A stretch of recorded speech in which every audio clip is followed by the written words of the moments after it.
Bismillahirrahmanirrahim. Assalamualaikum warahmatullahi wabarakatuh. Alhamdulillah wassalatu wassalamu ala Rasulillah wa ala alihi wa ashabihi wa man tabi'ahu wa wala. Wa asyhadu an la ilaha illallah wahdahu la syarika lah wa asyhadu anna Muhammadan abduhu wa rasuluhu la nabiyya ba'dah. Rekan-rekan sekalian, ikhwan dan akhwat, bapak-bapak, ibu-ibu, karyawan dan karyawati sekalian yang saya hormati dan insyaallah dimuliakan Allah Subhanahu wa taala. Alhamdulillah pada kesempatan ini kita bisa berkumpul kembali untuk kesekian kalinya, dan dalam hal ini kita akan melanjutkan kajian kita dari pembahasan kitab Minhajul Muslim. Ini adalah pertemuan yang kedua dan tema kita pada kali ini adalah tentang iman kepada malaikat. Judulnya kayak ini ya, kayak pelajaran SD ini. Hari ini masih belajar iman kepada malaikat. Tapi sebenarnya ini adalah materi yang sangat dasar, dan sesungguhnya kalau kita evaluasi, banyak di antara kita mungkin yang lengah dalam hal ini. Mungkin ya, kalau beriman kepada Allah, jika dibandingkan dengan beriman kepada malaikat dan beriman kepada Rasul, beriman kepada kitab, ya, dan beriman kepada hari akhir serta beriman kepada qada dan qadar, kalau kita bandingkan di antara rukun iman itu, sepertinya yang mungkin di antara rukun iman itu yang kedua ini yang saya pikir yang sering terlupakan, sering terlewatkan. Kenapa? Karena kalau rukun-rukun iman yang lainnya itu terkait dengan kehidupan kita, beriman kepada Allah. Ya, sehari-hari kita bermunajat, berzikir, berdoa kepada Allah, berlindung kepada Allah, maka kita dituntut untuk terus berinteraksi dengan Allah Subhanahu wa taala. Beriman kepada Rasul, kita dituntut untuk mempelajari as-sunnah, mempelajari bagaimana tata cara ibadah, bagaimana keseharian kita harus sesuai mencontoh pribadi Nabi kita. Beriman kepada kitab juga demikian. Apa yang kita lakukan harus sesuai dengan isi kitab. Beriman kepada, apalagi kepada hari akhirat, itu juga sangat memotivasi kita untuk gemar meningkatkan amal soleh kita. Beriman kepada qada dan qadar, iya, itu apalagi kita harus selalu memantapkan keyakinan kita bahwa apa yang menimpa kita setiap hari, setiap saatnya itu adalah bagian dari takdir Allah Subhanahu wa taala. Tapi kalau beriman kepada malaikat, kira-kira kebutuhan kitanya di mana?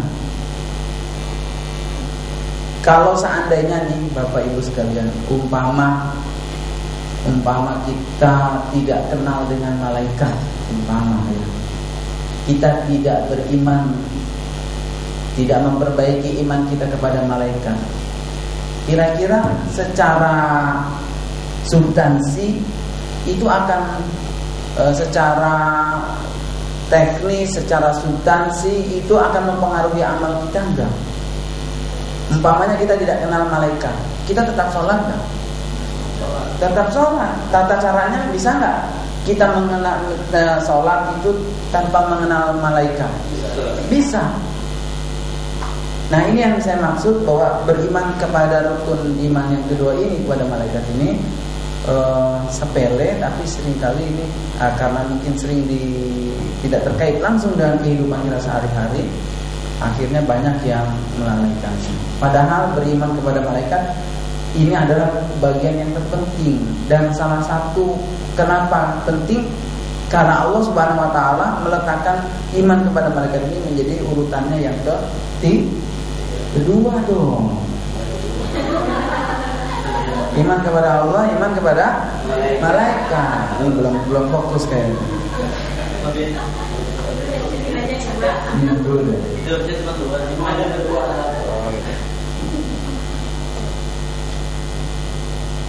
Nah, kalau ada orang yang bertanya, iman kepada malaikat itu maksudnya apa? Kalau anak kita bertanya, jawabnya bagaimana? Iman kepada malaikat itu apa sih? Percaya apaan? Percaya apaan? Bagaimana? Realisasinya seperti apa? Nah, ini kita akan mereferensi atau merujuk kepada kitab Minhajul Muslim. Banyak memang referensi-referensi lainnya, tapi karena kita dari awal sudah mengurutnya dari bahasan kitab Minhajul Muslim, maka saya akan membahasnya pun dari sana. Bagaimana cara berimannya? Yaitu meyakini, yang pertama yang dicantumkan dalam kitab ini adalah meyakini yu'minul muslimu, seorang mukmin atau seorang muslim itu harus percaya dan yakin bahwa malaikat itu adalah makhluk yang mulia. Makhluk yang mulia. Dan yang kedua adalah bahwa malaikat itu adalah hamba Allah yang mukramun. Ibadun min ibadihil mukramun, adalah hamba-hamba Allah yang dimuliakan. Dan yang ketiga adalah dia diciptakan dari nur, bercahaya. Dan yang keempat, mereka diberikan tugas tertentu dan mereka bisa menjalankannya dengan baik. Itu ya.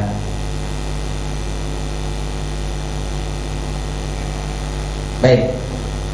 Nah, Bapak Ibu sekalian yang berbahagia,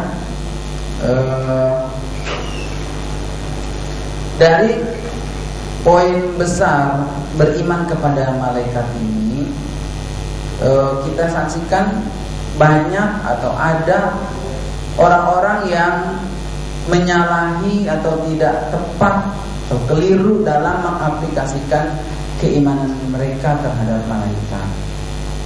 Malaikat itu adalah diantara makhluk yang gaib, ya, yang kita sulit atau tidak bisa menjangkaunya dengan panca indera kita. Siapa itu malaikat?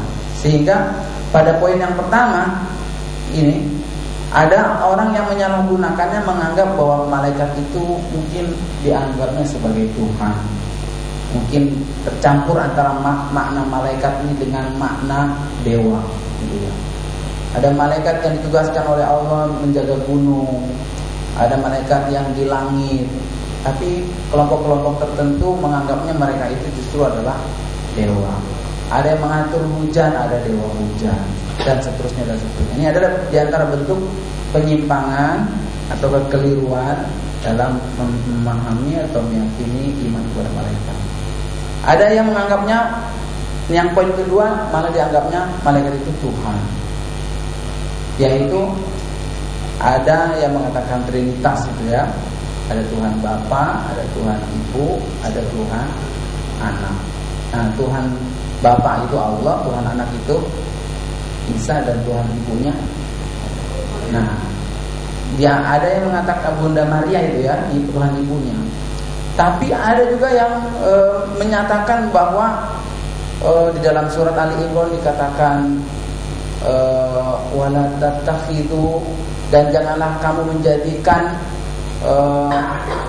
bahwa malaikat-malaikat itu adalah sebagai arbab, sebagai Tuhan. Karena memang dahulu ada faktanya orang-orang yang menjadikan, atau ahli di antara ahli kitab itu menjadikan malaikat itu sebagai Tuhan. Maka dijelaskan di dalam surat Al-Imran bahwa nanti ada ayat yang menyinggung tentang itu. Baik, berikutnya adalah diciptakan dari cahaya. Kemudian mereka diberikan tugas-tugas tertentu dan seterusnya. Baik, kita masuk secara umum di dalam kitab Minhajul Muslim, menjelaskan sih inti poin dari iman kepada malaikat ini. Pembahasan dalam kitab Minhajul Muslim ini adalah, inti poinnya adalah kenapa sih kita harus percaya, harus yakin kepada malaikat? Kenapa? Apa alasannya? Nah, ini saya merangkumnya. Ada beberapa alasan, sebagian ada yang disebutkan dalam dalil tertulis, dalil nakli, sebagian ada dalil logika, itu, dan sebagian dalil fitrah. Ini dia diantaranya. Kenapa kita harus yakin kepada malaikat? Ada nggak pernah kita nggak pernah ketemu sama malaikat? tapi kita dituntut untuk meyakini malaikat itu. Nah, ini diantara alasannya. Yang pertama adalah karena Allah itu memerintahkannya. Ya, Abu Bakar Al-Jazairi meletakkan yang pertama ini, kenapa kita yakin kepada malaikat? Karena Allah memerintahkan kepada kita. Yang kedua, Rasulullah Shallallahu Alaihi Wasallam mengabarkannya. Dan yang ketiga, para sahabat itu memberikan persaksian. Di antara para sahabat itu ada yang menyaksikan malaikat itu sendiri ketika berubah bentuk dalam bentuk manusia. Kemudian yang keempat adalah jutaan orang di sepanjang zaman, di berbagai macam tempat, itu semuanya mempercayai dan meyakini, dan akal tidak menolaknya, serta karena sampai saat ini kita masih bisa menyaksikan atharnya, kita masih bisa menyaksikan tanda-tandanya, menyaksikan jejak-jejaknya. Yaitu apa? Bukti adanya malaikat itu diantaranya adalah adanya Al-Quran. Al-Quran itu kan wahyu yang disampaikan oleh malaikat dari Allah melalui perantara malaikat Jibril. Dan keberadaan Al-Quran itu di tengah-tengah kita sampai saat ini, nah itu bukti bahwa itu dia buktinya. Ada malaikat yang menyampaikannya. Terus manusia wafat.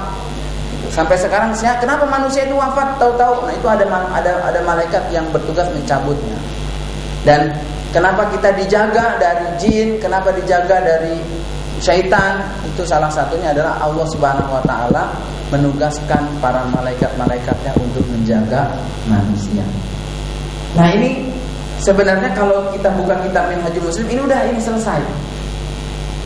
Dengan 6 alasan ini, Bapak Ibu sekalian, percaya enggak? Iman enggak kepada malaikat? Yakin enggak? Pasti kalau ditanya jawabannya, saya yakin pertama. Ya. Dengan sejumlah alasan ini, saya yakin pasti jawabannya ya. Tapi bukti dari sebuah keyakinan itu adalah harus terlihat dalam aplikasi. Nah, berikutnya kemudian saya mengurai dalil-dalil yang disampaikan oleh Abu Bakar Al-Jazairi, pengarang kitabnya Minhajul Muslim. Oke ya. Pertama, kenapa? Kalau kita tidak percaya, Allah Subhanahu wa taala mengancamnya dalam Al-Qur'an surat An-Nisa ayat 106. Kalau ada yang tidak percaya dengan keberadaan malaikat, berdasarkan ayat ini, apa sanksinya? Kira-kira apa?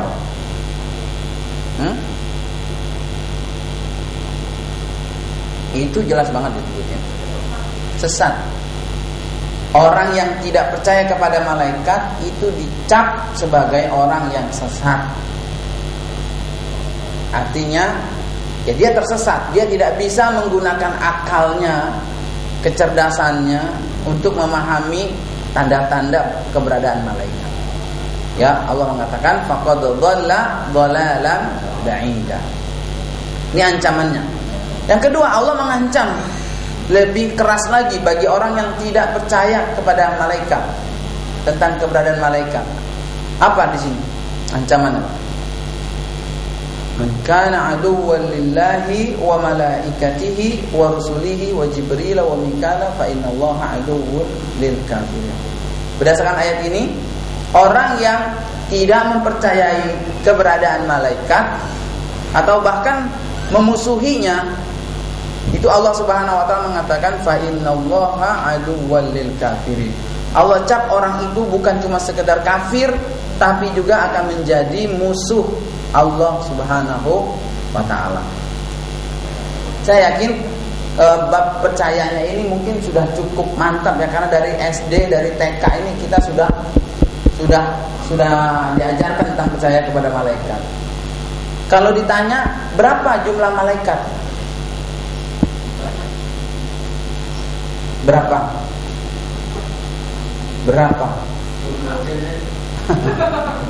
Kira-kira berapa? Kalau jumlah nabi berapa? Iya, banyak. Kalau jumlah manusia banyak. Jumlah nabi pernah kita singgung waktu itu ya.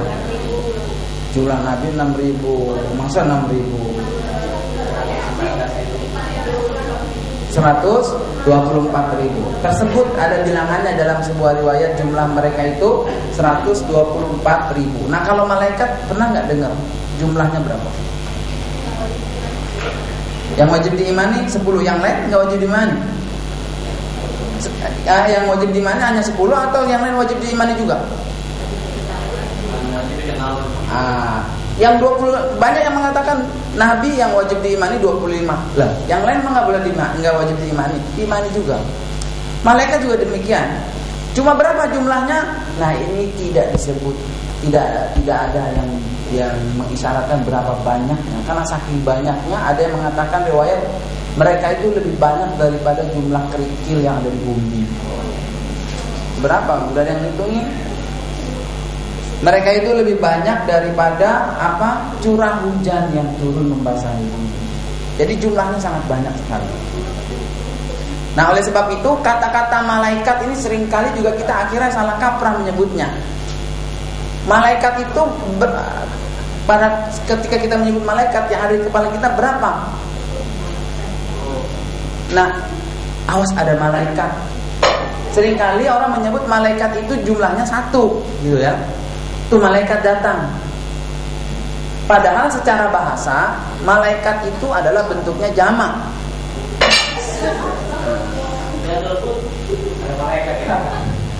Sedangkan bentuk tunggalnya itu adalah malak. Malakul maut. Al-malak 1, tapi kalau malaikat itu banyak. Gitu ya. Jadi kalau dikatakan di sini siapa man kana aduwwan lillahi wa malaikatihi, ini banyak malaikat. Ini kenapa ada ayat seperti ini? Karena dulu orang-orang kafir itu banyak yang memusuhi malaikat. Musuhan sama malaikat, coba nggak tanggung-tanggung. Terutama malaikat Jibril. Ya, karena itu disebutkan yang pertama dia Jibril. Kenapa malaikat Jibril dimusuhi sama orang-orang kafir? Karena malaikat Jibril itu dianggap bagi mereka itu adalah tukang recokin. Lagi ada persoalan sama Nabi, dia turun nyampein wahyu. Jadi kalau awas Jibril turun, Jibril turun. Jadi dia benci sekali sama Jibril. Seperti dia dianggap seperti musuh. Mikail itu malaikat yang tugasnya apa? Mikail hujan ya, yang mengatur curah hujan, ya kan? Nah, kenapa ini juga dimusuhin? Ya, bukan banjir, karena dulu kan kering ya. Musim panas sekali di Arab itu. Ya kalau sekali datang banjir, sekalinya enggak datang bikin kemarau. Ini sering mendapatkan permusuhan. Nah, kata Allah, bukan cuma sekedar, jangan sampai malaikat itu cuma sekedar diingkari, apalagi dimusuhi. Karena apa? Karena itu akan menjadi musuh Allah. Ini yang dimaksud. Kalau kita tidak percaya kepada keberadaan malaikat, apalagi memusuhinya, ini ancamannya. Nah, berikutnya, tadi saya sudah singgung, ada penyimpangan dalam beriman atau mengimani malaikat. Itu ada kelompok yang menjadikan malaikat itu sebagai Tuhan. Padahal malaikat itu adalah seorang hamba. Malaikat itu adalah hamba, abdun. Hamba-hamba Allah Subhanahu wa taala. Ini dalam Al-Qur'an surat An-Nisa ayat 172. Allah mengatakan, a'udzubillahi minasyaitonir rajim, la yastankifal masihu ay yakuna 'abdan lillahi walal malaikatul muqarrabun. Tidak akan enggan-enggannya Al-Masih itu menjadi hamba Allah. Demikian juga para malaikat al-muqarrabun, malaikat yang senantiasa mendekatkan diri kepada Allah, itu tidak pernah merasa enggan bahwa mereka itu memposisikan sebagai hamba. Jadi memang mereka itu adalah hamba. Meskipun keberadaannya mereka itu adalah mulia, tapi mereka diposisikan sebagai hamba dan itu tidak enggan bagi mereka. Ya, wa may yastankif an ibadatihi wa yastakbir fasayahsyuruhum ilaihi jami'a. Dan barang siapa yang tidak mau, enggan untuk menyembah Allah, kalau malaikat saja sudah seperti itu masih menyembah Allah, itu menunjukkan dia itu sombong dan kelak akan dikumpulkan kepada Allah Subhanahu wa taala. Jadi malaikat itu harus diluruskan. Ini kita, pemahaman kita terhadap malaikat, bahwa malaikat itu adalah seorang hamba sama seperti kita.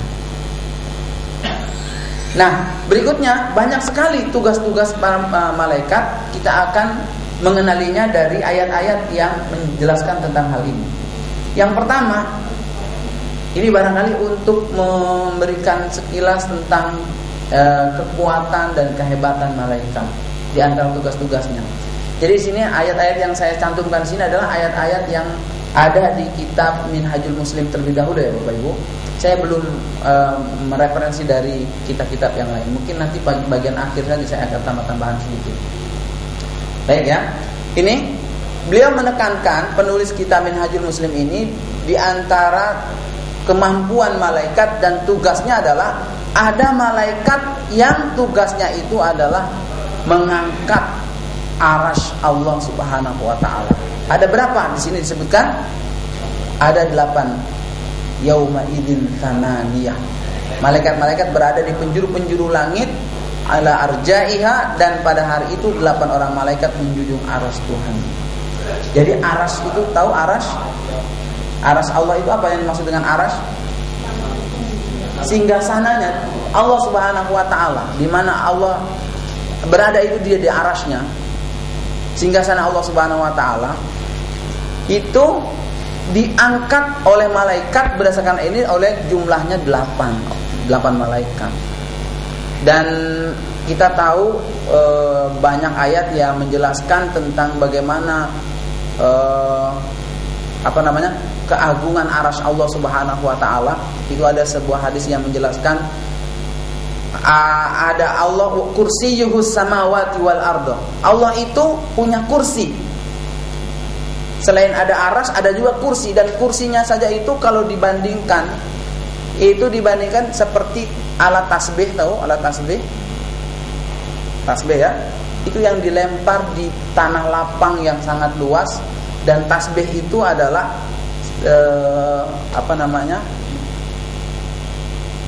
tasbih itu adalah hanya seperumpamaan kursi Allah Subhanahu wa taala, tapi Allahnya itu lebih dari itu semua. Jadi kalau luasnya sedemikian, bagaimana dengan Allah Subhanahu wa taala? Jadi kalau yang disebutkan kursinya itu meliputi langit dan bumi, itu Allah lebih dari itu.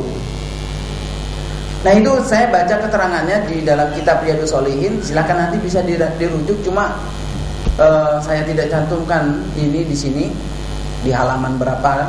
Tapi pernah itu saya baca ketika membahas kitab tersebut.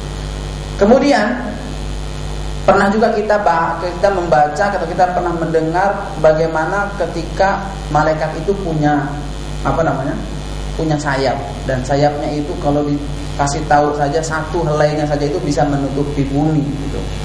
Nah, ini kalau 8 malaikat kita bisa ngebayangin bagaimana lah, meskipun sulit membayangkannya, tapi ini untuk membayangkan bahwa bagaimana malaikat itu adalah makhluk Allah Subhanahu wa taala yang besar, dan juga dia mendapatkan tugas yang besar juga, yaitu mengangkat arasy Allah Subhanahu wa taala. Kemudian disebutkan juga ayat yang disinggung dalam kitab ini adalah di antara tugas malaikat, ada malaikat yang ditugaskan untuk menjaga neraka. Wa ma ja'alna ashaban nari illa malaikatan. Kata Allah Subhanahu wa taala, tidaklah kami menjadikan penjaga neraka itu melainkan malaikat. Jadi malaikat nanti yang masuk neraka itu ya bukan karena malaikat itu jahat dulunya gitu. Jadi dia ada di neraka itu karena menjaga saja, bertugas. Dia merasakan kepanasannya kan?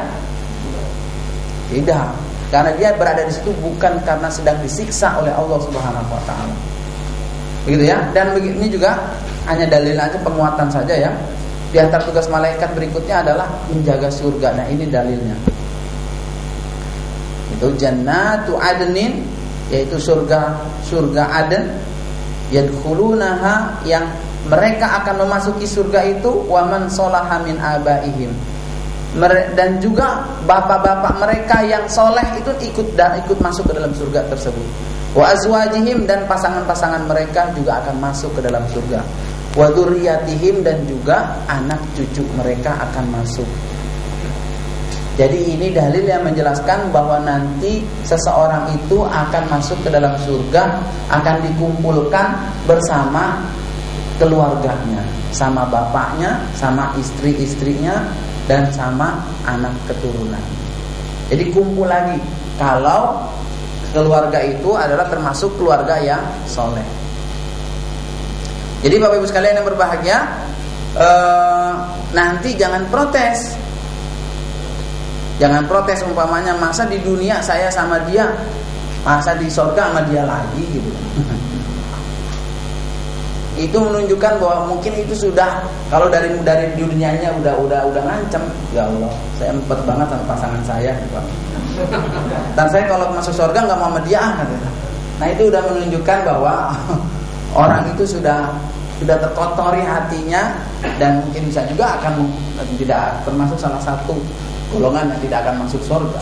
Karena golongan orang yang masuk surga itu adalah pasti mendambakan bapak-bapaknya, istri-istri, suami-suami, pasangannya, anak-anaknya itu ikut masuk surga juga bersama mereka. Dan malaikat yadkhuluna alaihim min kulli babin. Allah mengatakan para malaikat juga bisa masuk dari setiap pintu untuk menemui mereka, dan mereka mengatakan salamun alaikum bima sabartum. Selamat atas kalian karena kalian telah bersabar. Baik, tugas malaikat berikutnya apa nih Pak? Kalau ada yang nanya, malaikat Jibril itu tugasnya apa? Menurunkan wahyu kan? Wahyu masih turun nggak sekarang? Sudah nggak turun kan? Jadi kalau lagi ujian jangan nungguin wahyu turun.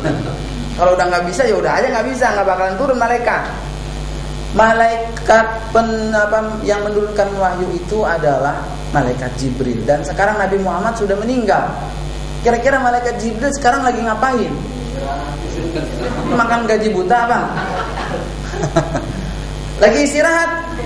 Ini juga bagian dari mengimani malaikat loh. Kalau jawaban kita salah, berarti salah juga beriman kita kepada malaikat itu. Jadi sekarang lagi ngapain malaikat Jibril itu? Gak ada kerjaannya, apalagi mencatur, apalagi ngapain? Apa sudah dimatikan? Nah, ini ada jawabannya dalam ayat ini. Kira-kira jawabannya apa? Nah, mereka sendiri mengatakan wa nahnu nusabbihu bihamdika. Jadi kalau tidak ada tugas dari Allah Subhanahu wa taala, tugas asli malaikatnya, tugas dasar malaikat ini adalah senantiasa bertasbih, memuji Allah Subhanahu wa taala. Jadi bukannya lagi istirahat. Bukannya lagi main-main, lagi asik santai, itu giliran lu yang capek ya. Ya udah dulu. Enggak begitu. Nah, ini adalah tugas asli mereka. Nah, ini dalilnya. Jadi jangan dibilang istirahat, masa malaikat istirahat, kurang kerjaan. Kan sangka memakan gaji buta lagi sangkanya. Nah, Bapak Ibu sekalian berbahagia, ini ada cuplikan perkataan malaikat. Ingatlah ketika Allah Tuhanmu itu berfirman kepada para malaikat, "Inni ja'iluka linnasi, inni ja'ilun fil ardi khalifah." Kata Allah Subhanahu wa taala, aku akan menjadikan di muka bumi ini khalifah dari kalangan manusia. Terus kemudian qalu, malaikat ini berkata, ataj'alu fiha may yufsidu fiha wa yasfiku dima'a. Apakah engkau hendak menjadikan khalifah di muka bumi ini adalah orang yang tukang berbuat kerusakan? Ya. Ini banyak yang menyebutkan bahwa ini adalah bentuk protes malaikat kepada Allah ketika kita dipilih untuk menjadi khalifah. Setuju nggak Bapak Ibu sekalian kalau dianggap malaikat protes atau interupsi? Hah? Nggak setuju. Karena malaikat itu adalah hamba Allah yang mulia dan dimuliakan. Hamba Allah yang paling taat, yang tidak pernah menolak perintah Allah Subhanahu wa taala. Jadi sebenarnya ayat ini perlu diluruskan. Ayat ini bukan ingin menjelaskan bentuk protes atau interupsinya malaikat, tapi malaikat ingin menyatakan pendapatnya. Karena malaikat itu bersih dari dosa-dosa, itu maka malaikat ingin menyampaikan pendapatnya. Apa kata malaikat? Apakah engkau akan menjadikan khalifah di muka bumi orang yang tukang berbuat kerusakan? Apakah malaikat lagi gibah nggak nih? Malaikat lagi jelek-jelekin kita nih, Pak. Ini lagi gibah, atau gibah ngomongin kejelekan manusia kan? Apakah lantas kemudian katanya malaikat nggak pernah berbuat dosa? Nah, ini buktinya berbuat dosa. Nah, ini ayat ini menjadi seringkali perlu kita luruskan juga ketika kita mengimani malaikat. Jadi jangan mencederai, jangan menuduh yang bukan-bukan terhadap malaikat. Dikatakan malaikat itu protes, dikatakan malaikat itu bikin bikin gibah, atau lebih dahsyat lagi dibilangnya malaikat itu bikin wacana, bikin isu. Masya Allah. Isunya apa? Kata malaikat ini, isunya seolah-olah kan ada manusia sebelum Nabi Adam, ya kan? Menangkap nggak dari ayat ini? Malaikat mengatakan kenapa manusia yang jadi khalifah di muka bumi ini, yang kerjaannya tukang merusak, padahal kan belum diturunin ya sudah diturunin belum kan? Itu malaikat tahu dari mana manusia itu tukang berbuat kerusakan? Ini fitnah apalagi? Nauzubillah nih kalau ada orang-orang liberal ngomong kayak begini. Nah, ini adalah bagian dari pemahaman kepada malaikat yang perlu diluruskan. Jadi ini bukannya bentuk gibah malaikat dan bukan bikin isu. Malaikat itu bukan bikin wacana, tapi malaikat ingin menyampaikan pendapatnya antara malaikat dengan manusia. Kalau berdasarkan ayat ini, Bapak-Ibu sekalian, kira-kira muliaan mana manusia sama malaikat? Berdasarkan ayat ini ya, malaikat mengatakan kalau manusia itu kerjaannya tukang dosa. Kalau kami kerjaannya senantiasa bertasbih, bertahmid. Dari segi penciptaan dasar, malaikat itu ingin menyatakan bukankah yang lebih layak itu bukan karena iri gitu ya. Yang lebih layak untuk menjadi khalifah itu adalah yang senantiasa beribadah, bertasbih, mensucikan. Jadi malaikat ingin bukan protes tapi ingin menyampaikan pendapatnya. Dilihat dari sudut pandang pendapatnya. Karena dulu iblis pun pernah menyampaikan pendapatnya juga kan. Apa pendapat iblis? Ketika iblis disuruh sujud kepada Nabi Adam, iblis mau gak? Gak mau. Terus kan dia menyampaikan pendapatnya. Kata iblis apa? Ana khairun minhu. Aku lebih baik daripada Adam. Ini iblis ngebohong apa enggak nih Pak? Bu. Halo. Jadi iblis pun pernah menyampaikan pendapatnya bahwa kata iblis, aku lebih baik daripada Adam. Aku diciptakan dari api, dia diciptakan dari tanah. Sebenarnya kalau dibandingkan antara kita dengan iblis, itu lebih bagus mana? Lebih bagus mana? Kalau lebih bagus kita berarti iblis bohong dong tuh. Masa iya di depan Allah dia bohong? Kalau berdasarkan ayat itu kan iblis menyampaikan pendapatnya, saya ini lebih baik daripada dia. Itu versi iblis gitu. Dan ternyata memang lebih bagusan iblis kualitasnya. Coba adu balap lari kita sama iblis, kencengan mana? Kencengan dia. Kalau berantem fight adu langsung, menang mana? Punya bom. Jadi dia akan bisa ngeles kalau dibom. Kalau berantem, saya yakin menang dia. Kenapa? Dia bisa melihat kita nggak bisa melihat dia kan gitu. Jadi ini pendapat iblis. Pendapat ini ternyata kalau manusia dibandingkan iblis itu lebih baik iblis. Manusia dibandingkan malaikat lebih bagus mana? Malaikat. Jadi manusia apaan bagusnya? Manusia itu sebenarnya makhluk yang rendah, makhluk yang disebutkan oleh Allah itu zoluman, jahula, doifan, lemah. Nah, kemudian dia menjadi mulia dengan Al-Quran. Dia menjadi mulia dengan amanah yang Allah berikan. Nah, ketika dia menjalankan amanah itu, menjalankan Islam dengan sebaik-baiknya, baru kemudian dia akan naik derajatnya, bisa melebihi mulianya malaikat, bisa melebihi mulianya iblis. Itu. Jadi nggak sembarangan manusia itu lebih mulia daripada iblis, lebih mulia daripada malaikat, itu nggak sembarangan. Nggak semua manusia, hanya manusia yang mengemban amanah, menjalankan ketaatan perintah Allah Subhanahu wa taala. Nah, ini di antara tugas malaikat, mereka senantiasa berzikir, bertasbih kepada Allah Subhanahu wa taala. Nah, berikutnya ini ada juga riwayat yang dicantumkan dalam kitab Minhajul Muslim tentang malaikat, yaitu ada beberapa malaikat yang dilebihkan oleh Allah Subhanahu wa taala, dispesialkan, yaitu disebut namanya ketika berdoa. Ini adalah salah satu doa yang dibaca oleh Rasulullah SAW, yaitu doa iftitah pada sholat malam, sholat tahajud. Ada belum yang pernah baca doa ini? Allahumma Rabba Jibril, bukan Robba ya, Robba Jibril, wa Mikail, wa Israfil. Ada 3 malaikat, yaitu Jibril, Mikail, dan Israfil. Fatirus samawati wal ard, alimil ghaibi wasyahadah, anta tahkumu baina ibadika fima kanu fihi yakhtalifun, ihdini limakhtalifa fihi minal haqqi bi'idnika innaka anta tahdi man tasha'u ila siratal mustaqim. Ini artinya. Tapi intinya saya yakin ada yang udah pernah baca ini. Belum ya? Insyaallah nanti dicari deh. Mudah-mudahan penasaran. Ini artinya.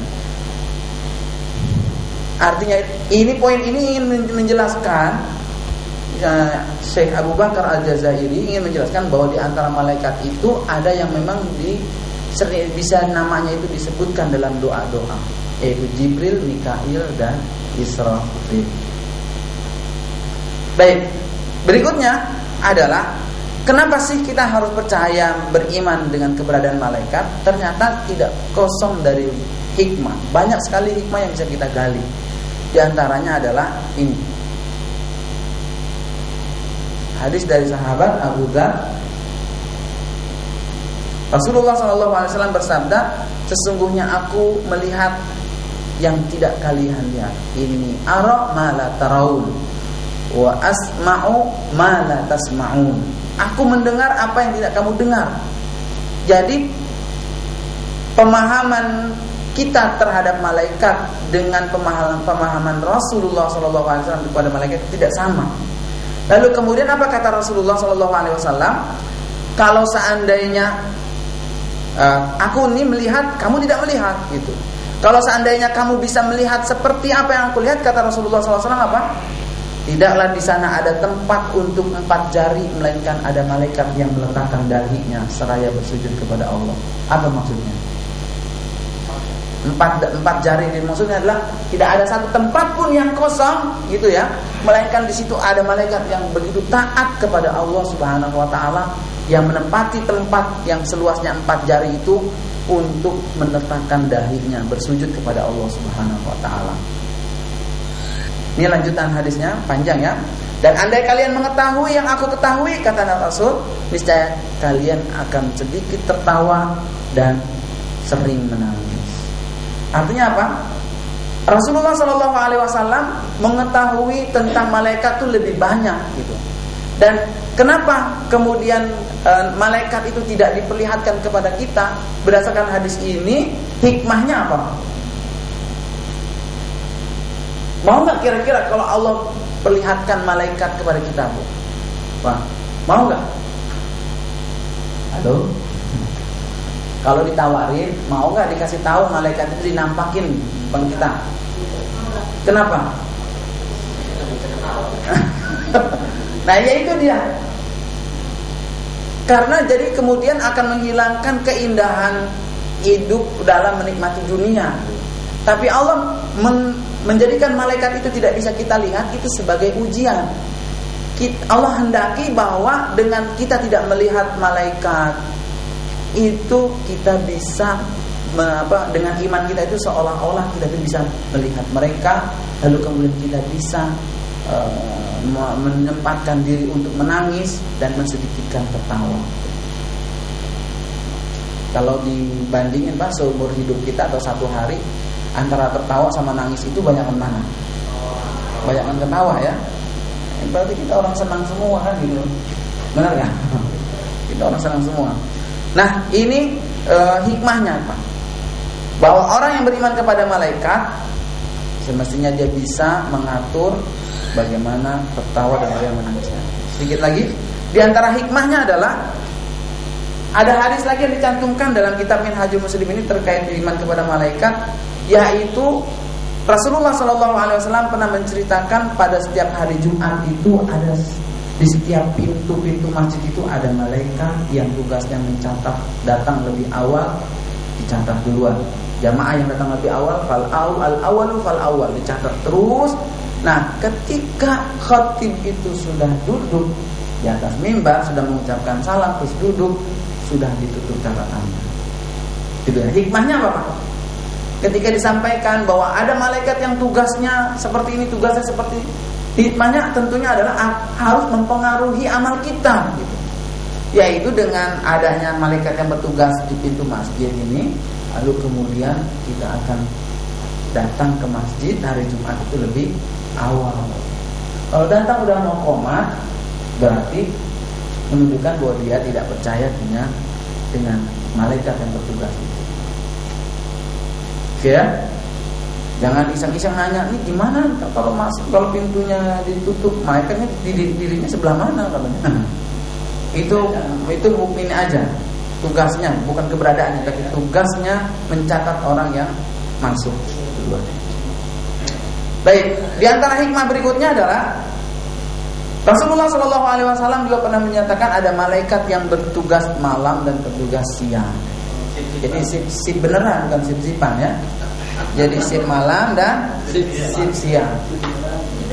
Gitu. Dan pergantiannya pada kapan? Pada saat asar dan subuh. Lain nempel kaca. Sipnya kapan? Nah, ini sipnya adalah pada saat sholat fajar dan sholat asar. Nah, ketika malaikat siang itu datang kepada Allah Subhanahu wa taala meninggalkan seseorang, yaitu di waktu asar. Sedang sholat ditinggalkan, lalu kemudian ketika malaikat subuh datang mau malaikat siang datang, jadi mereka meninggalkan hambanya lagi sholat, besoknya datang lagi sholat subuh. Jadi dia laporan kepada Allah Subhanahu wa taala, hamba aku meninggalkan si fulan dalam keadaan sholat dan aku menemui juga dalam keadaan sholat. Gitu. Jadi sholat asar dan sholat subuh itu memiliki keutamaan tersendiri karena dia adalah sholat yang akan dipersaksikan oleh malaikat dalam catatan.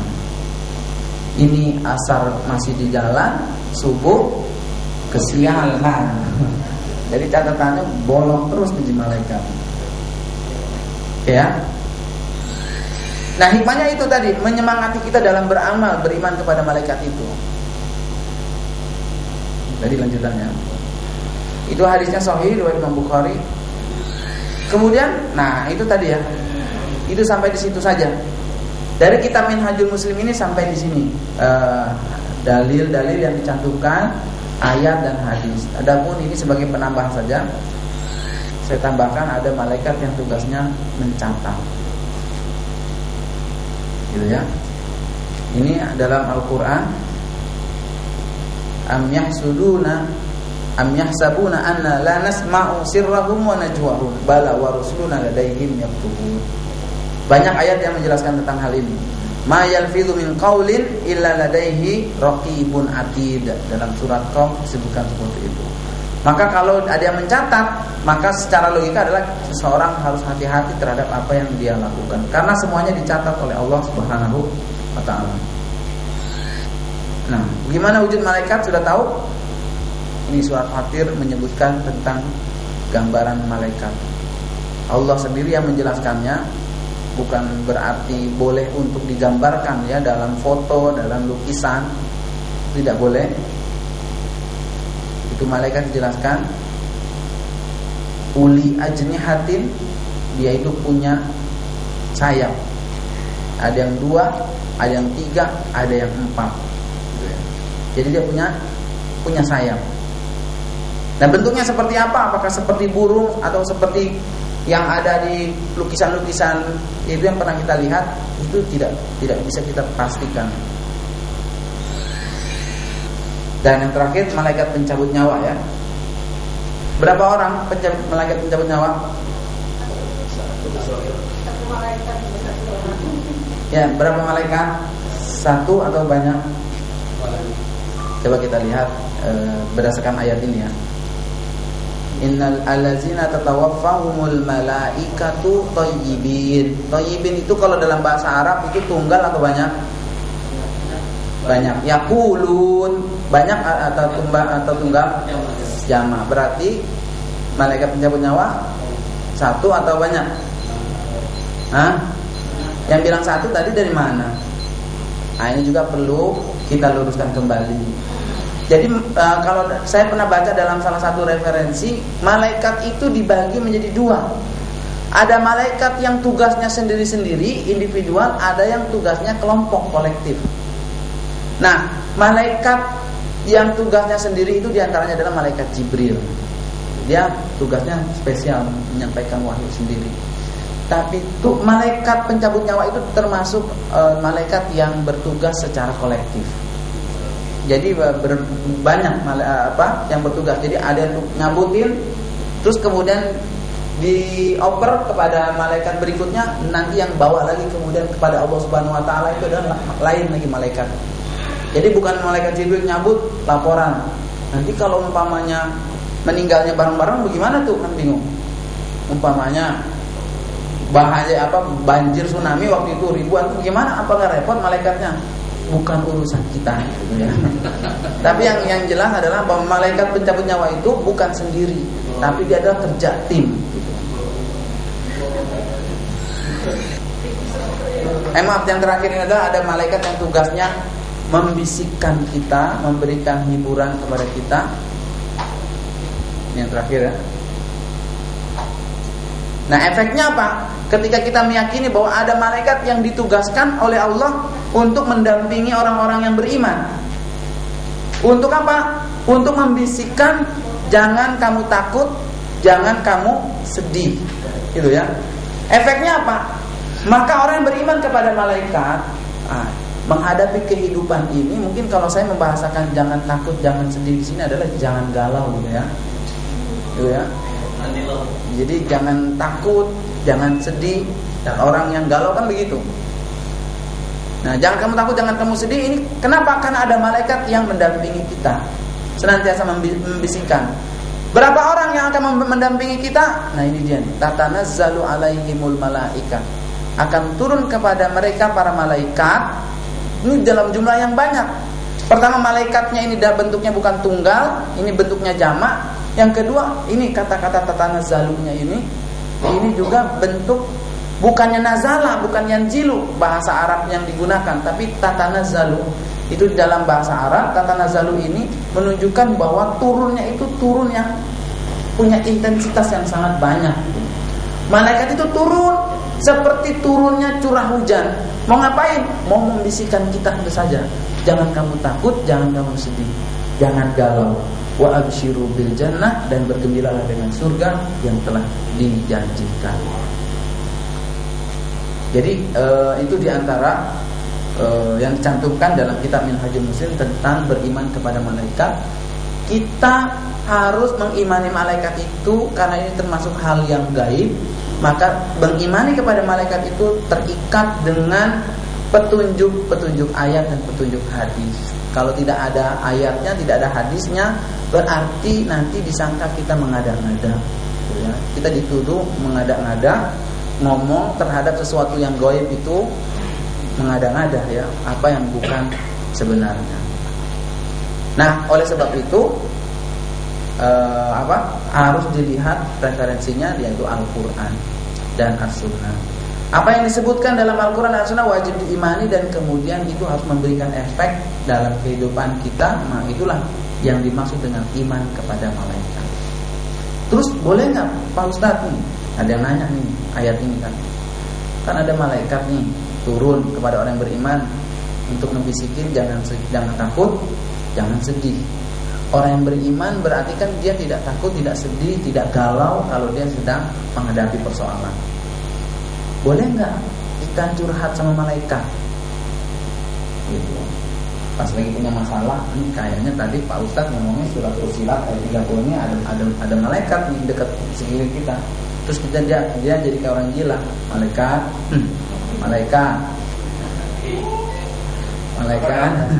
Saya lagi punya masalah nih. Saya lagi ngomong sama orang di kamar, tahu-tahu lagi itu namanya udah gila namanya. Dia cuma sekedar makna jangan takut, jangan sedih ini bukan berarti dia harus komunikasi sama malaikat, bukan berarti dia harus curhat sama malaikat. Artinya jangan takut, jangan sedih ini adalah orang tersebut, orang yang telah beriman dan beristiqomah di sini, itu artinya dia akan dapatkan hiburan bahwa dalam persoalan yang dia hadapi itu senantiasa dijawab oleh Allah Subhanahu wa taala dengan ilmu yang telah mereka punya dan dengan amal-amal yang mereka istiqomahkan. Sehingga gempuran persoalan betapapun besarnya itu seolah-olah seperti ada malaikat yang membisikkan. Bukannya membisikkan kedengaran mana, bisikan enggak kedengaran, bukan. Tapi ada seperti sesuatu yang menguatkan dia untuk tidak takut dan tidak sedih. Gitu ya, Bapak Ibu sekalian yang berbahagia.